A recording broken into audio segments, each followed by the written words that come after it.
Hello, how's it going, people? Um, More stuff has been made. So, in today's little devlog, I'm going to show you a couple more bits that I've added to the boss fight. I mean, you can already see a few bits here and there.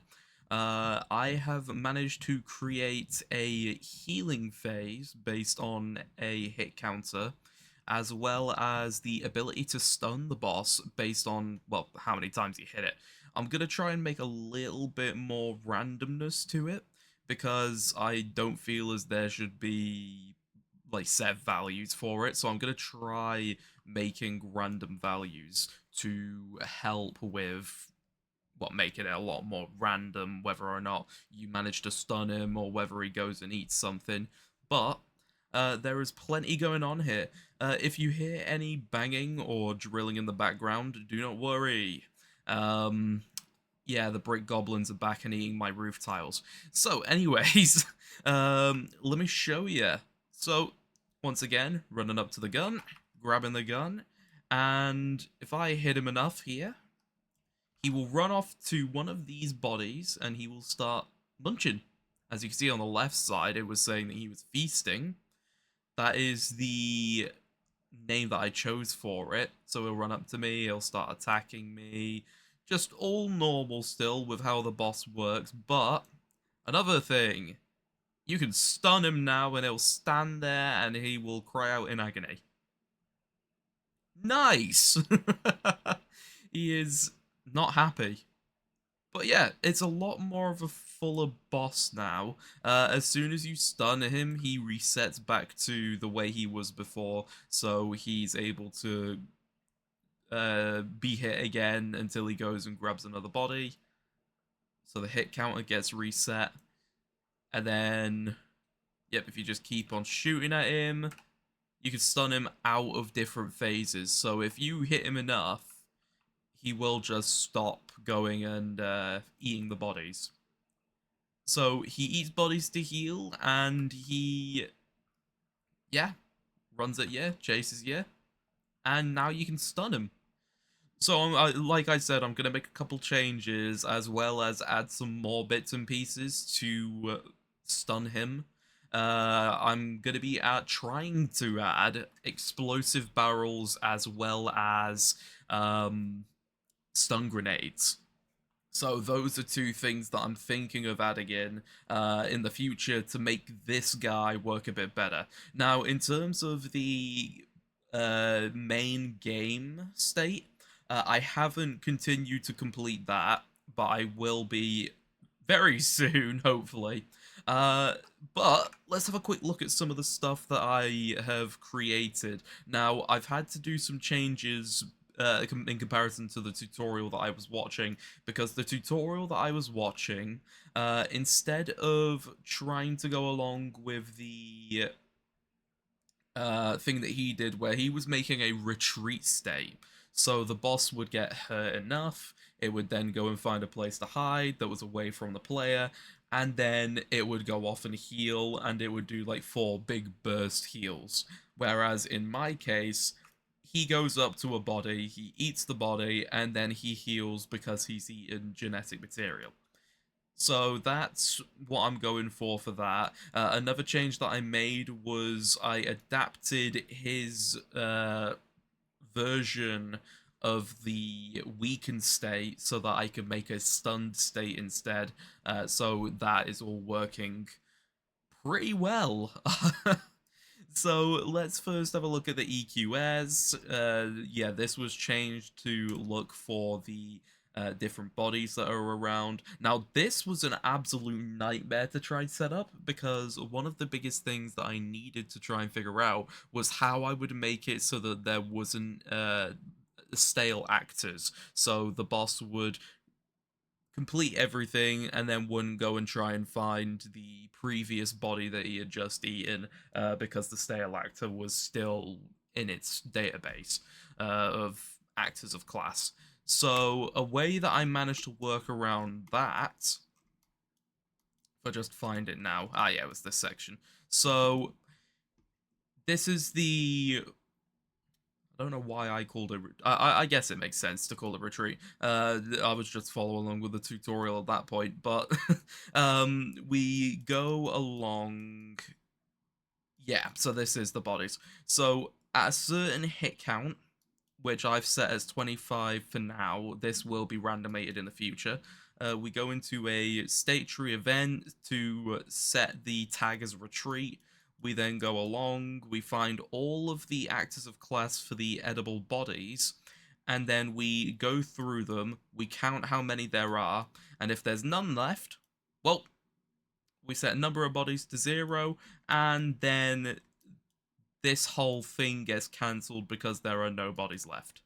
So we no longer can go and heal because there's no bodies to eat, which that all works great now. I had to do a few janky things with it to manage to get it fully working, but in terms of a healing system, I'm quite happy with it. I'm definitely going to stick with it. Now, there's been additions to the state tree. We've got find body location, which uses that EQS. We've got move to a body location, which has our move to function built into it. And then we have eat to heal. We also have a stunned state now. So this will activate off of literally anything and will just make the boss go into, well, a stunned state. Which is down here, stun state. And yeah, as you can see, it sets the hit count to 0 for the heal hit count, so that when you stun it, it's not going to go and try and heal again. It's already been stunned, and it's not going to be able to heal afterwards until you've hit it a certain amount of times again. We move along, we stop its movement, we set its focus. You know what though? I'm gonna have to try and find a way to make it stop looking at the player, because even though I stop its focus here, sometimes it will still keep staring at the player. So I'm gonna have to try and find a way to sort that out. I will most likely probably just have to put that here and then see if that works. I'm not sure. But I will figure that one out. There has been new additions, so we've got the heal task. Here's how I fixed that weird bug. So in the episode where I ended up breaking my own my own game during a devlog, it turns out that the reason why the boss was still rotating after death, whilst mid animation of the death animation, is because it still was focusing on the player character. So it was still trying to move to the player character, it just couldn't move. Instead, it would just keep on staring at the player.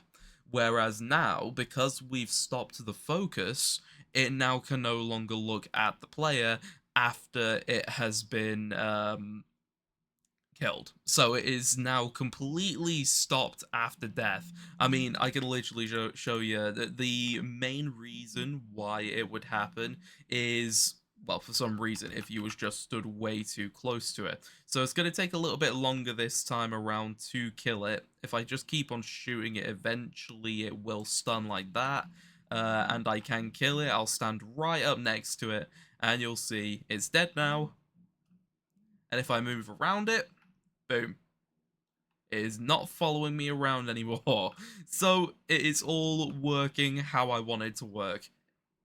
And I'm really happy. It took ages, but the results were worth it because that is awesome. So what I'm going to be working on today is I've got a couple plans. One thing I really want to start working on is the UI, because I wrote it down in my little notebook over here. Let me quickly find the page that I was writing on. I've got a really cool idea for the start menu.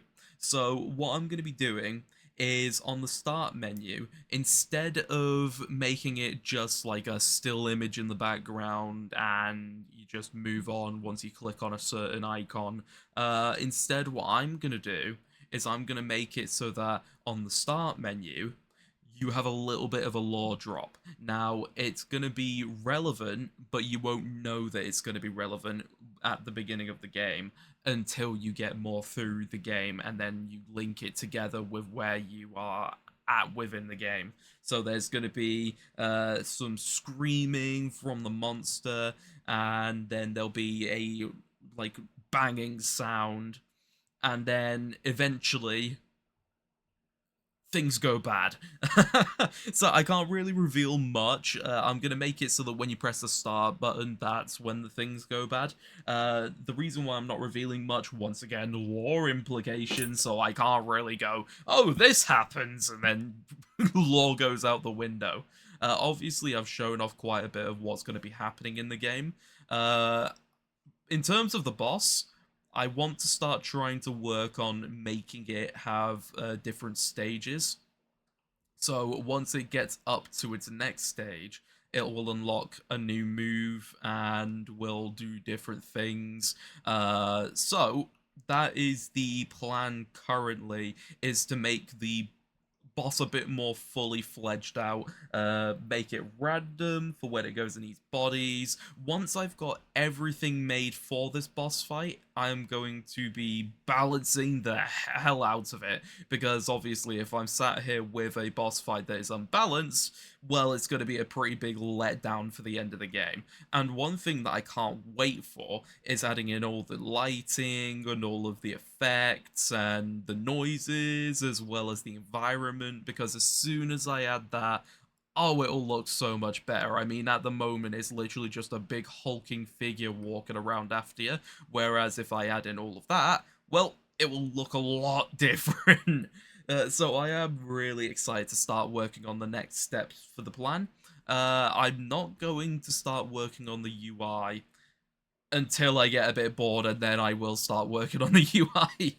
But yeah, overall, at the moment, I am quite happy with how things are going. By this rate, I think that the actual boss fight could be made within the next 2 to 3 weeks, hopefully, because it's going to take a while for me to figure out different things. So I need to figure out how to make it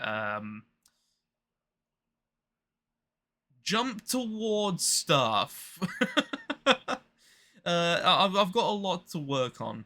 So there is going to be no boredom. I am going to be making you work your ass off. I don't know why I'm talking to inanimate objects. Great. But yeah, I am going to be working my backside off to get this working. But anyways, this devlog has definitely been running on a bit. So thank you for listening to this one. Hopefully I'll be back either later on or maybe tomorrow with another update for a devlog. Yesterday I was quite sleep deprived. I still sort of am today, but hey ho. So that's why there wasn't anything uploaded yesterday, as well as there was a load of World Cup matches on. I was watching that too. So yeah, we've got the devlog out today. Hopefully there's another one. And I will see you all in the next one. In a bit, people.